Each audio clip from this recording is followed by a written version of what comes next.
கடவுளை பார்க்க முடியுமா, முருகன்ட்ட பேச முடியுமா, முருகனை நேர்ல பார்க்க முடியுமா, இதெல்லாம் கற்பனை இல்லையா அப்படின்னு இந்த கேள்வி எல்லாம் வந்ததுன்னா இது ஒருபோதும் கற்பனை அல்ல, உண்மைதான்னு சொல்றதுக்கு இன்ன வரைக்கும் எத்தனையோ சம்பவங்கள் நடந்து கொண்டே இருக்கிறது. அப்படி நம்ம வாழ்க்கையிலும் முருகப்பெருமானை கண்டு ரசித்து அவனுடைய அனுபவத்தை பெற உகந்த ஒரு நட்சத்திர வழிபாடுனா அது கிருத்திகை நட்சத்திர வழிபாடு தான். அதுவும் கிருத்திகைன்னு சொல்லிட்டாலே மாசம் மாசம் கிருத்திகை வருது. ஆனா அதுலயே ரொம்ப சிறப்பான கிருத்திகை எதுன்னா ஆடி கிருத்திகை தான். இந்த ஆடி கிருத்திகை இன்னைக்கு எப்படி முருகனை வழிபட வேண்டும், ஏன் ஆடி மாதத்துல வரக்கூடிய கிருத்திகைக்கு இவ்வளவு விசேஷம் அப்படின்னா, முருகப்பெருமானுடைய வழிபாட்டுல ஒரு அதி அற்புதமான சூக்ஷ்மம் இருக்கு. என்னன்னா, நீங்க முருகனுடைய உபாசகர்கள் எல்லாம் எடுத்து தீவிரமா ஆராய்ச்சி பண்ணீங்கன்னா ஒரு உண்மை ஒண்ணு புரியும். என்னன்னா, அவங்க பூர்வத்துல அதாவது முன்மதாக அந்த சக்தி வழிபாட்டுல ரொம்ப ஆழ்ந்து இருப்பாங்க. இன்னைக்கு அருணகிரிநாத சுவாமியினுடைய நிறைய திருப்புகள் எடுத்தீங்கன்னா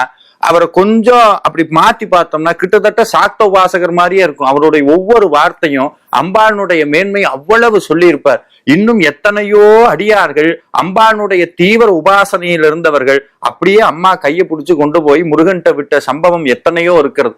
அப்படி அம்பாளுடைய சக்தி தான் முருகப்பெருமான் கையிலே வேலாக இருக்கிறது. இன்னைக்கு நம்ம பாக்குறோம், சிக்கல்ல முருகப்பெருமான் வேல் நெடுங்கண்ணி அன்னையிட்டு இருந்து வேல் வாங்கும் போது முருகனுக்கு முத்து முத்தாக வேர்த்து கொட்டக்கூடியதை இன்றும் பார்க்கிறோம். சாக்த வழிபாடும் முருக வழிபாடும் ஒன்றிணையக்கூடிய ஒரு அற்புத நிகழ்வு தான் இந்த ஆடி கிருத்திகை. ஆடி மாதம் நம்ம எல்லாருக்கும் தெரியும், அம்பாளுடைய உபாசகர்கள் அத்தனை பேருக்கும் இந்த ஆடி மாதத்துல நிறைய விசேஷமா கொண்டாடுவாங்க. அது ஒரு காரணத்திற்காகவும் இந்த ஆடி மாதத்துல வரக்கூடிய கிருத்திகை என்பது, கிருத்திகை நட்சத்திரம் என்பது ஒரு மறைமுகமான தாய் வழிபாடு.